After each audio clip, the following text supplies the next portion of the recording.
them. And for T1, it was really just punishing some of those mistakes and having way better read on the map. We had some questionable teleports. That last game said to me a lot more about Gen G than it did about T1. And I think now Gen G is on the back foot here, having to recover from a pretty tough loss where they looked a little bit out of sorts themselves. And let's see what the draft adaptation is going to be here, because we obviously saw a pretty strong draft from Gen G in Game 1, and they were able to find a very successful and snowbally mid to late game win there. See if anything changes here. Still banning away Zeus' Aatrox, which I think is probably permanent this series. The Jax gets banned here away from Doran. So you just bopped it. You just had a couple of answers to it, and then you banned it away on red side. Very interesting. Not what I was expecting. Not, I think, what the space was expecting. I think it's going to allow Zeus to have a matchup where you can have a lot of control. They can go for a Sejuani rotation. Like, if you get Sejuani as Gen G here, now you won't have the Jax, obviously, and then they can pick up the Sejuani Renekton if you don't pick it. So it's a very strong ban in that way. So I don't hate it, as the Rumble's also banned away. So it looks like they're trying to say, you either get Sejuani without Renekton, or we get Renekton Sejuani. That's the prio here. So moving away from the Azir, I think, in a big way now, T1, with how this draft is looking. Let's see what Gen G take, as the Kai'Sa has not been prioritized. And I think it deserves a look here for Gen G to play a slower style. See if that's what they want to do. And the Sejuani's still looming, obviously. Yeah. Renekton Sedge, very strong, but I think Maokai might even be stronger. Let's see what Gen G thinks. They will select the Maokai. And, you know, based on the way the bans wins, I think T1 are kind of making it obvious what they do want to highlight, although they are going to pick the Xayah first. Yeah, interesting. The Xayah is going to get locked down here. Weakens the Kai'Sa pick. And Oner going to hover the Lee Sin. I don't think that's what he's planning on playing this one. He's going to be picking the Sejuani away here. Instead of the Renekton, interestingly, with the Maokai already locked in, which is scary because, I mean, Maokai could be flexed to support, so you might end up losing Sejuani Renekton here because of that Maokai flex if Gen G went that way. They're still going to take the Renekton away, and that's why... Just take him for the top lane. It's the Xayah reliance here is going to hurt your ability to have that strong combo. And now Renekton Azir feels way stronger than Sejuani plus anything but Yone. And is Faker going to be bold enough to play Yone into Chovy's Azir here? No. I think that would be a real, that's like a real Faker moment right there, where he just says, no, I am actually the Emperor. I can beat this side of the Azir matchup. As a matter of my hands, I don't want to still recovering. He's just going to play Corki. Okay, so we saw this in the KT series. It went very well. Faker's got this insane win streak on the champion at the moment. And much safer, let's say, much less hard on your mechanics. Yeah. But at the end of the day, as we were talking about, like, you ban away Rumble and Jax, and then Gen G get Renekton, and you don't have any current synergy with the Sejuani in mid or top. Now, you can just pick pretty much anything in the top lane that's melee, but you're not really going to pick... I'm not expecting them to go for, like, some kind of carry top, especially with Corki and Xayah. Probably just a frontliner, so... like, Asante gets banned away. Yeah, that's the best option I think they had in this draft, and it's now taken away. Zeus. This is really awkward. The whole draft was supposed to be about him, and now it's not about him at all. As the Rel is going to be hovered here, but I think the Rakan, they didn't pick last time around, definitely going to be the better option here, and then can save that final pick for Zeus. We already know he's into the Renekton. We'll just make sure to lock this one in so it can't be taken away. And it feels like a very obvious area angle here for Gen G, even though they don't have the Lulu. They're playing into the Rakan. It's just super easy here. You have Renekton Azir's area. Like, it's a tale as old as Zeri's release. It's been pretty much viable and staple. And you can go rally yourself if you want. I mean, that was highlighted by T1. It was hovered, but they took Rakan instead. It's Xayah Rakan. It makes sense, but there's still a lot of strong supports that you can pick up. Nautilus? Light. I mean, Nautilus could be another good choice. Yeah, I think that's probably what he's going to end up playing here. I'm trying to think if there's any world in which they want to flex the Maokai to support here and, you know, play something like a Viego. I just don't think you really need to reinvent the wheel in this draft. Yeah. The Nautilus just feels too easy, too safe here. And I think there's a world where, like, T1 flex the Sejuani top, but I just don't see it. They're going to go for the Rel instead of the Nautilus. You mentioned it. And it is very strong with Renekton. And there's a lot of Maokai setup as... things are going to get a little bit awkward here. Jace indexes into a lot of poke. Does feel like a matchup you can play into the Renekton. As they're going to force the Yone synergy potentially here. Zeus shaking his head. Set? He's like, not that one. Hover me a new one. Nope, not that one. Definitely not that one. I think he's playing Gnar. He's going to lock it in. And so no value out of the Sejuani here in this draft, really. Hey, you got Mega Gnar. I mean, yeah. All right, I'll give you that one, but not really going to be the priority that you wanted. I think this draft kind of, again, like the last game, doesn't feel like it's bad in its own isolation, but Gen.G got a meta S-tier draft with great synergy. All the champs work together. You've got great 5v5. Yeah, Didn't ultimately still win the game for them, obviously, in Game 2, but T1 got a mishmash of champions that they're very good at, and it is a comp, but it's not, it doesn't scream like, yeah, this is robust, this is strong. I'm kind of with you on this one as well, and even to the Spaces point, it's not RE-Vi that's kind of fallen out of the meta anymore. It's Azir Renekton, which is the meta, with actually the most important point, which I forgot to mention, Maokai. The first pick Maokai that's been banned in the first couple of games for a good reason.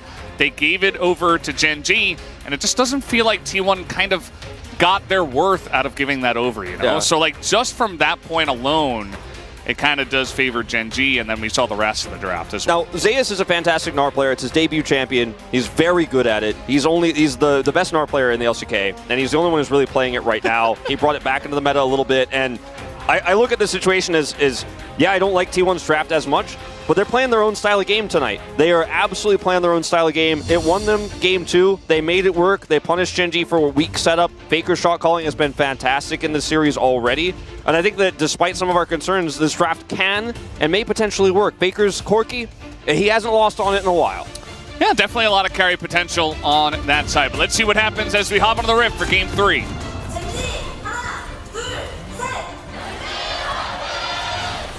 소환사의 협곡에 오신 것을 환영합니다.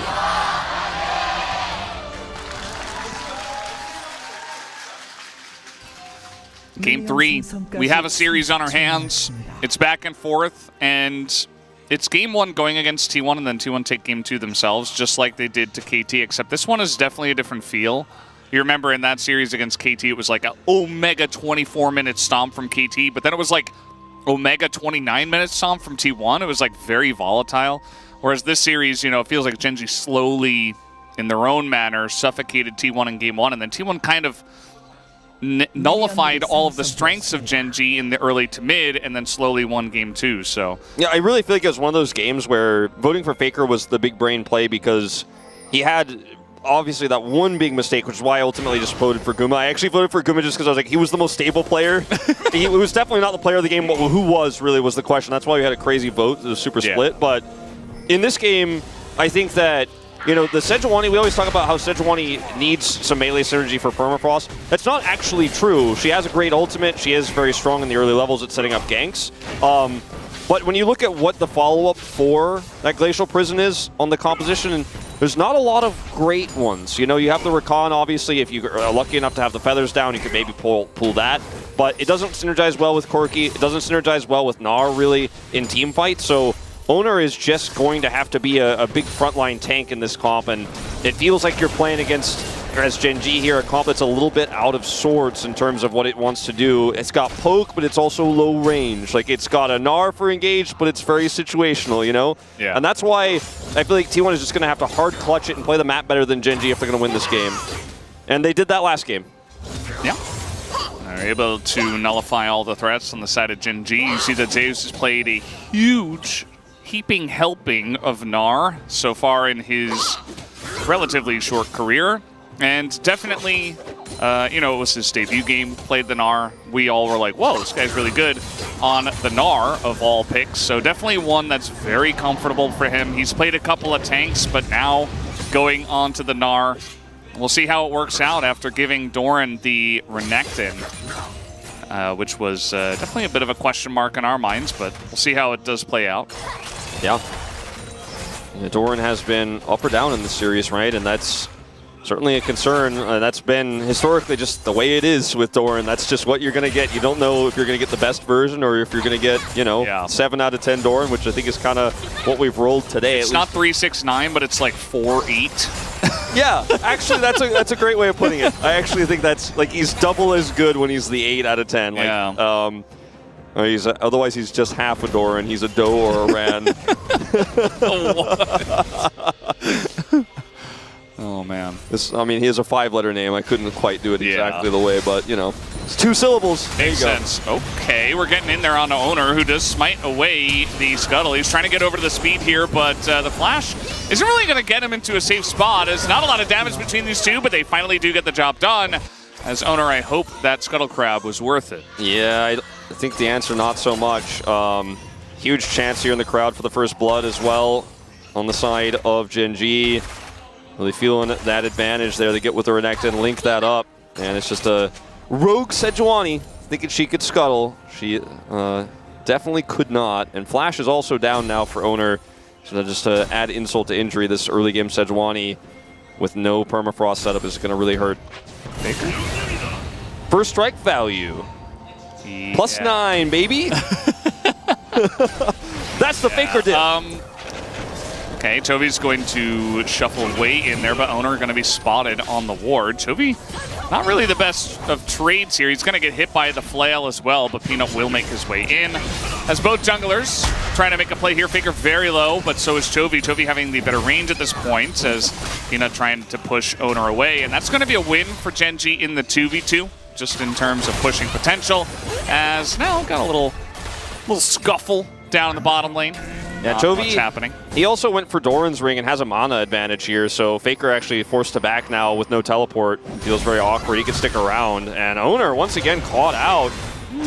Well, the blast plant is there, but he's super low, and Delight's actually here now as the shield does come down, but it looks like just a Fed kill over to Pays, as Oner is going to go down for the second time in this game. The observing kind of left it a little bit, it was a little bit ambiguous for a second there, but as soon as you saw Delight not dropping that Ignite in, you knew this area was coming over, and she's going to get a ton of money here early. Yeah. And it's not even Gumayusi's fault. It's just Oner once again on this Sejuani pick, looking a little bit uncomfortable. We saw some small errors from him on the Kha'Zix, and not having his best night of League of Legends here, as he is going to secure the smite, but then awkwardly caught in a position where there's not great flash angle, and Zeus doesn't come down to bail him out. Like, Zeus just says, no, man, you're done. And like, he flashes towards Zeus, but Zeus is just not going to help him. There's not much he could do. You have a Corki in mid. You can't fight for that either, so he was just trying to get out, but it was just way too late. And then they're definitely like screaming, okay, he has no flash, feed it to Zeri. And if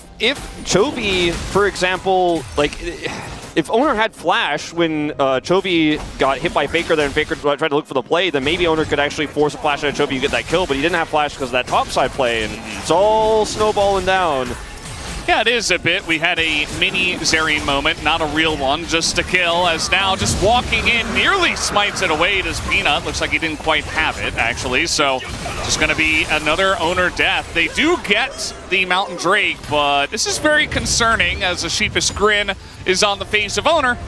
And of the 3, this one's not really on him as much. I mean, he's got to be the guy who secures the smite. He has to stick around. It was a near steal, as you mentioned, but I mean, that's your job as the Sejuani who's flashless in this case. So if anyone's pointing fingers at him for that one, I think probably rethink it. But at the end of the day, he is 0-3 now on the Sejuani, and another kill going over to Gen G.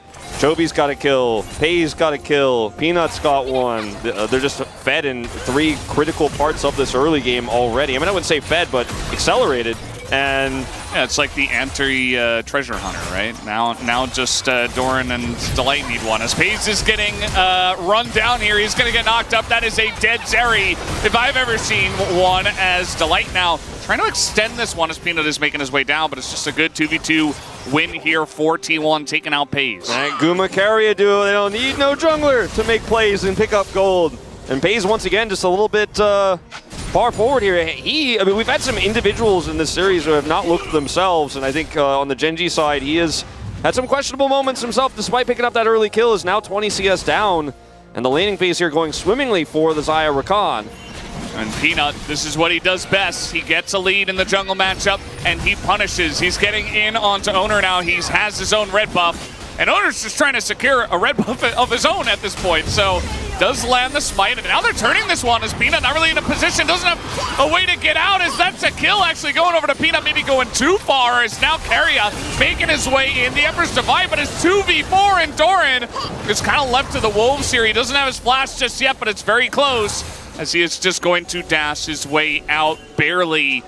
surviving in that trade. Well, it's a disaster for Gen G here on the top side. Really trying to push that advantage, as you say, as Peanut comes in and tries to steal the red buff away. Has Doran's help. The Gnar bar had expired, so Zeus sitting on no bar. So they thought in the 2v2 there, they win that absolutely. But unfortunately, the Sejuani ultimate there from Oner is pretty fantastic, and they have the amount of damage they need to turn that. Range advantage coming through. Maokai not really doing a whole lot back, obviously, with just sitting on an Aegis. So it's not the end of the world here for Gen G, but a lot of that lead has now kind of evaporated. And as they will be able to take this Herald top side. Meanwhile, Keria has 6. Trying to make a play here on a Delight, but he is going to crash down away as Paze gets charmed up, and he doesn't have any summoners. The Zerial comes out, but it is too little too late. 2 kills go to Guma. I don't know if we call that a Zaya moment. I think we call it a Keria moment. It's the second time in a row they end up finding a small advantage against this Zeri in lane. Level 6 gets hit by Keria. Paze is absolutely not respecting it. Delight is forced to flash. And man, this is starting to look like everything that Gen G was doing well in the early parts. All of those mistakes from Oner just don't even matter anymore. Yeah, a lot of it does get shored up on the bottom side of the map. Peanut did get the Rift Herald, but now we're getting plates solo over to Guma. As we do see Peanut trying to get what he can. As now we have a bit of a lane swap. Doran going to go bot, even though the Rift Herald already dead. And Keria's on a control ward with level 6. Like, there's just... And the objective is to deny the ward clear, perhaps. With Delight not having level 6, there's just no winning this one. There's not even, I mean, yeah, you're going to lose minions, you're going to get zoned out. That's really unfortunate, but that's just how it's going to be with the wave state there. And there was just no save in that play, no explaining it either. Yeah, like maybe because the 280 carries were like similar in terms of items. Nobody really has that first item yet. Like maybe if you have a very confident, straightforward like 2v2 engage onto the Rakan, even then, I don't think it's a good idea, right? But the fact that it was just like very much disjointed, one person going in at a time, and like Paze just kind of getting run down by a Rakan that has Charm up is very, very iffy. Yeah, I mean, really don't do that. Delight was coming over. He was the one who first got caught, but he was so far up in the lane trying to get that farm.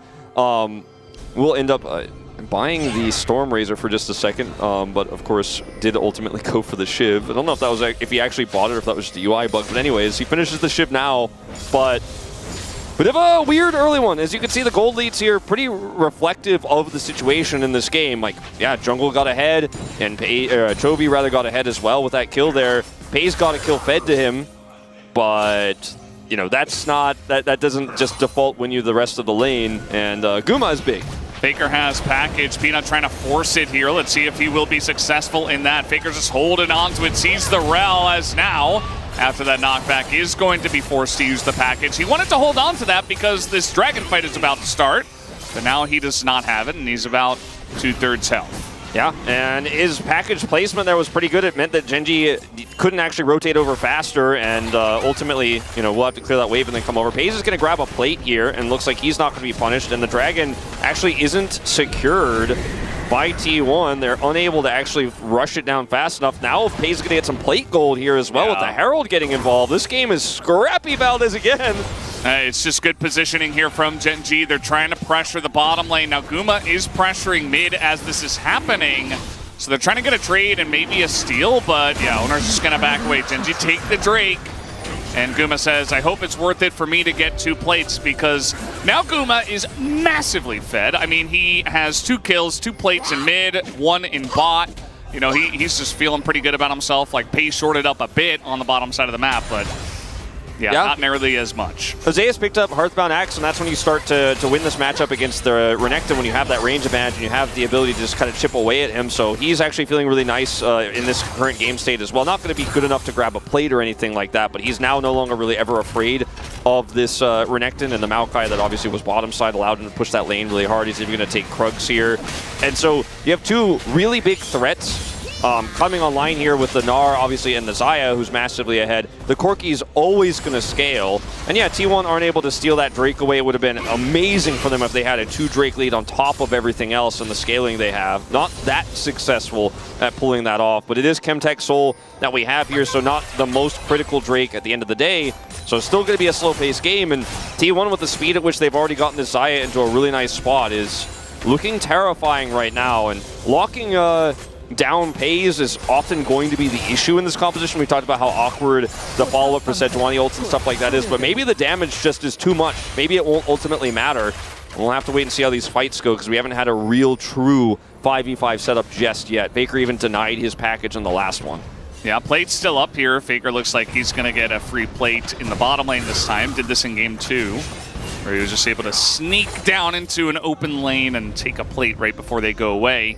So, as you mentioned, the Corki will scale eventually. You do kind of have to go Hex Drinker, which will delay your build by a lot. I think it's 1350 exactly, yeah, but either way, it's going to take a while before you even get one mythic, let alone, you know, 2-3 items, so where you're really pumping the damage. Yeah, you're really just kind of a package button in the early parts of this game. And that's fine if you end up getting the first Drake like they did, so you're not feeling like you're into 2-stack Drakes into an Infernal or something like that, or worse, a Mountain in this case for their composition. But Zeus here just really controlling this matchup here in sides. And Valdez, I mean, this game is still winnable for Gen G, like, don't get me wrong, but I'm not ready to put all my eggs in the Pays basket right now, let's just say, in terms of what his performances have looked like tonight. Maybe you could put it in the Chovy peanut basket. I think that's kind of where the bread is buttered right now for the side of Gen G. Just in terms of like who's got leads and stuff, so maybe they can set something up on that side. You mentioned this side lane here. Doran essentially just wave clear duty, trying to not get poked out by Zeus. Yeah. Pays with Shiv can lane pretty safely here and pick up farm. One of the cool things about Zeri with Shiv is just that she's never really going to get picked. She's never really vulnerable. She's not putting on any pressure in this game either, but he's going to need, Pays will need his teammates to help do that for him to potentially have a Zeri moment here in this game and start to be relevant. He will eventually become relevant, obviously, later on, just by natural. Getting caught by these feathers, you got to be careful with that, but naturally will, of course, be relevant later on in this game. And if Gen G can get to that point and T1 can't lock him down, he could be big even though the early game wasn't his best. All right, let's see how this goes. Chovy just picked up Ludens. Could be a big difference maker in this fight. Keria looking for the angle from the left side. They're going to get in onto the Rel. Actually, the light just gets 100 to 0, but that's the support. As now Doran coming in from behind. Zeus trying to make a big play here onto Zeri and will take him out. And now it's 5v3 in favor of T1. They have the damage. They take out the Renekton, and Chovy is alone versus like 8,000 people. It's a double kill now for Guma as T1 will take down the fight. Oh man, T1, Zeus saving the play. This guy's coming up big in playoffs, and Doran looked like he was going to just control that fight. He got the first dash, but decides to dash back towards his teammates because he sees the Gnar engage, can't actually lock down the backline, so Guma gets out through that choke point. The Renekton not going to make an impact on that turnaround. So Faker's here on the flank as well, trying to layer in some damage, and they're trying to put Gen G essentially on a clock here on this hold of the aggro. And we talked about what's the only follow-up you really have to the Sejuani ult? It's the Rakan. Keria hits that perfectly. Doran's on the flank here. Notice how they kite to this choke point. He gets the first dash. Then when Zeus comes in, he dashes back towards Pays to try to maybe turn this and win this fight. But there's too much damage in this Gnar. Like, he's actually straight up a secondary AD carry to the Gumayusi Xayah, who's already pretty big, pretty damaging. And if you don't lock down those carries, the longer fight isn't going to be yours. Even though Chovy was set up to potentially win that later fight, it was just a numbers game he couldn't do. Yeah, very close one, but T1 now will skirt into the lead. They're looking to take down this first Chemtech Drake. Looks like Gen G have had enough fighting for now, although Peanut is hanging around here, so it's Delight. Just a Mega Cone denial, I suppose. But yeah, this is going to get very interesting now. T1, they have a 4-0 into Xayah. Guma was already fed, and now he is Omega fed. And this just gives more time for your Corki to get online. It's going to be pretty huge in that way. We did see Oner having a mouse issue. He was looking at somebody saying something, so it looked like this was communicated very quickly. And since it's a peripheral issue, it should be solved very quickly. So fortunate for us. Thank you guys for your patience. Those sneaky mice. Zeus was the one who had the issue, apparently, it seems. This game is kind of off the rails. This whole series has been off the rails, Valdez. And T1 just have some special clutch power, I feel like, this playoffs where they've just shown up in a big way, and they have definitely I think, continue to surprise us. Getting the big zoom in. Yeah. Yeah. Well, it looks good.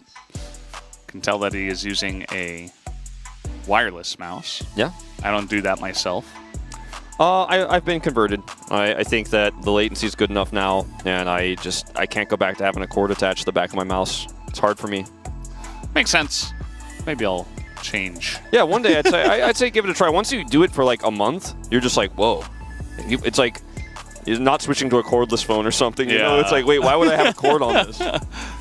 I can just bring it anywhere. I don't know why you'd bring your mouse into, I don't know, wherever you want to bring it, but I suppose you can do that if it doesn't have a wire on it. If you told Wolf from 10 years ago that Wolf is now in 2023 using a wireless mouse, he would never believe. He'd be like, what? That's sacrilege. But, you know. Going to the Army in 2 days. Yeah. The best choice, it says there, to come watch this game. Yeah. They always say that. Yeah. That is the meta. That's the way that you do it. And he is, looks like, off duty. I don't know what that rank is or what it means, but he has 3 lines right there on that patch. And triple mid. Wow. Nah, he's probably a big deal, actually. So, congrats to those who serve and those who have to here, of course, in compulsory military service in Korea. And Doran's going to get a turret here. Looks like that's going to go over. Herald getting dropped here after Outer. They're going to try to heavily commit to get that inner gold, and they're set up for this. Yeah. Definitely can just try to siege this. The Sedge ult comes out, but the follow-up from the Maokai. Guma just going to cleanse, just to be safe. Ult here from Keria, going to catch Jovi, and again, he's just going to be burst down as the Rel goes in just to die. As, man, that is a very nice setup here from T1, and they're just catching Gen.G bit by bit.